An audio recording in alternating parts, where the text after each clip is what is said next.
ला अधिक आपण मजबूत बनवू शकणार नाही याच्याकडे मला लक्ष वेधावं असं वाटतं. माझी या संदर्भातली लक्षवेधी पण मी दिलेली आहे की ज्याच्यामध्ये अजून त्रुटींच्या संदर्भामध्ये काही मांडणी आणि सुधारणा प्रक्रियेबद्दलची अपेक्षित आहे. धन्यवाद सभापती. ठीक आहे, बसू नयेत. काय तुम्हाला बोलायचे? थोडंसं त्यांचं राहिले. सभापती महोदय, खरं तर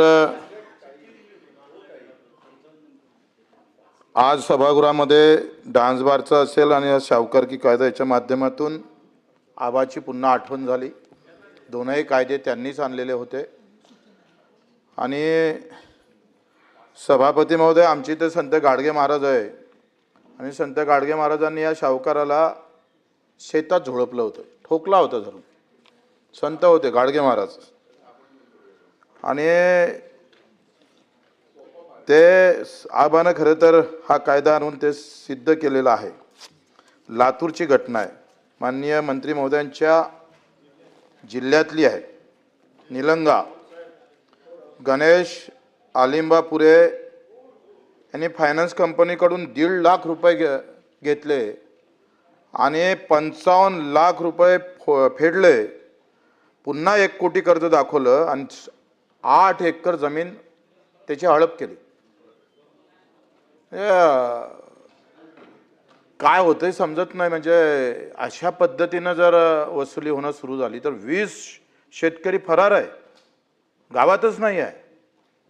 एवढा धाक, म्हणजे आमच्या सरकारचा धाक राहिले पाहिजे तर आता सावकाराचा धाक आहे. म्हणजे पैसेवाले काय ताकदीनं समोर येतात, त्याचं उत्तम उदाहरण आहे.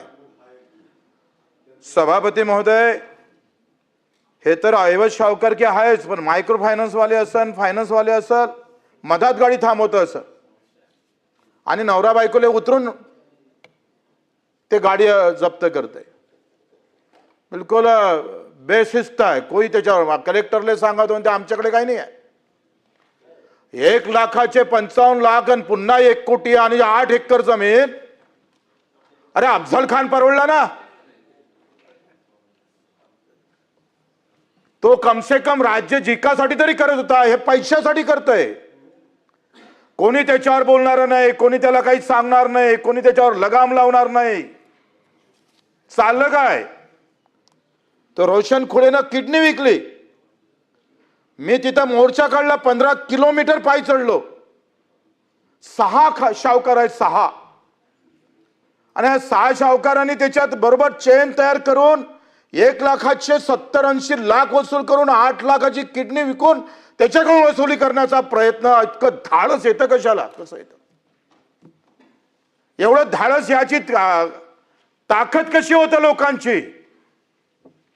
अशा पद्धतीनं जर सावकारकी अवैध सावकारकी चालत असेल, हे तर उदाहरणं काही समोर आले. काही तर बिचारे येतही नाही.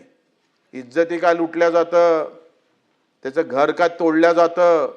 त्याला माहित आहे कोणाकडे जायचं, कोण माझ्यासोबत उभा राहील. सरकार नावाची गोष्ट उभी राहिली काय रोशनखुळीच्या मागं? आम्ही तिथं मोर्चा काढावं लागला, आंदोलन करावं लागलं, 15 किलोमीटर पायी जावं लागलं. अजूनही त्याला पैसे भेटले नाही. DDRनं अजूनही केस क्लिअर केली नाही. राष्ट्रवादी पक्षाचे अकोल्याची महिला आहे सुनीताताई ताथोळ, 15 वर्ष लढतं बिचारी, विधवा महिला आहे. सत्तेतल्या पक्षातली महिला 15 वर्ष लढून तिला जर तिचं सेट परत भेटत नसल तर मग कायद्याची धार कमी झाली असेल, नाहीतर कायदा राबवणारे कमी झाले असेल, थंड झाले असेल.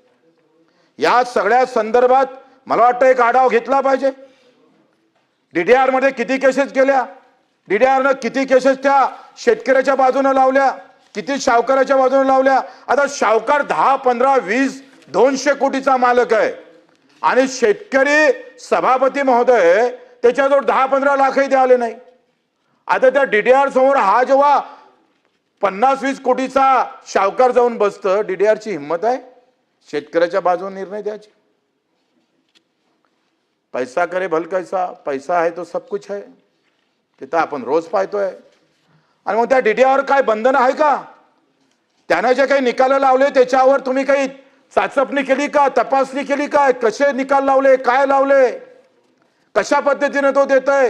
सहाय्यक निबंधकाकडे हा जो रोशन खुळे आहे त्यानं सहाय्यक निबंधकाकडे अर्ज केला कारण प्रोसेस काय, सहाय्यक निबंधकाकडे जावं लागतं. सहाय्यक निबंधक आम्ही पाहतो ते ऐवज प्रमाणपत्र DDRला देतं. DDR मग त्याच्यावर निर्णय घेतं. फार चांगला कायदा आहे. आणि तुम्ही जे बिल आणलं ते फार चांगलं आणलं, त्याच्याबद्दल काही दुमत नाही. पण व्यवस्था काय जे आपण पाहतोय त्या व्यवस्थेवर तुम्हाला आम्हाला काय होतंय, सरकारचं नाव बदनाम होतंय. सहकार मंत्र्याच्या जिल्ह्यात जर अशा पद्धतीने होत असेल आणि नागपूर जिल्ह्यात जर किडनी विकावं लागत असेल तर त्याच्या मागचे आपण जर पाहिलं तर ह्या व्यवस्था फार बदलणं गरजेचे आहे. 2021ला 1450 गुन्हे दाखल झाले आणि आता 2025ला 3200 प्रकरण वाढले, कमी नाही झाले, प्रकरण वाढले सभापती महोदय. मग तुम्ही ह्या 4-5 केसेस किमान त्या रोशन खुळेची एखाद्या मंत्री महोदयाने त्याला बोलावून घ्यायला पाहिजे होतं. त्याची सगळी केस समजून घ्यायला पाहिजे होतं. आमचा कक्षी अधिकारी असन, सचिव असन, तिचा DDR असन, कलेक्टर असन, झोपले का हे? 2.5 लाख रुपये पगार देतोय आणि कलेक्टरला एवढी शुद्धी येत नाही, त्यावर तुम्ही एक पत्र देत नाही. एक पत्र तर किमान द्यायला पाहिजे होतं का त्या केसची माहिती घ्या म्हणून. मला काय होत नाही आहे, चलने दो, मेरा क्या जा रहा है, असं नाही होत. तुम्ही काम चांगलं करता पण त्या कामाला खऱ्या अर्थानं अधिक जर रेखीव करायचं असेल तर काही अधिकचं काम आम्हाला या कायद्याच्या संदर्भात करणं आवश्यक आहे.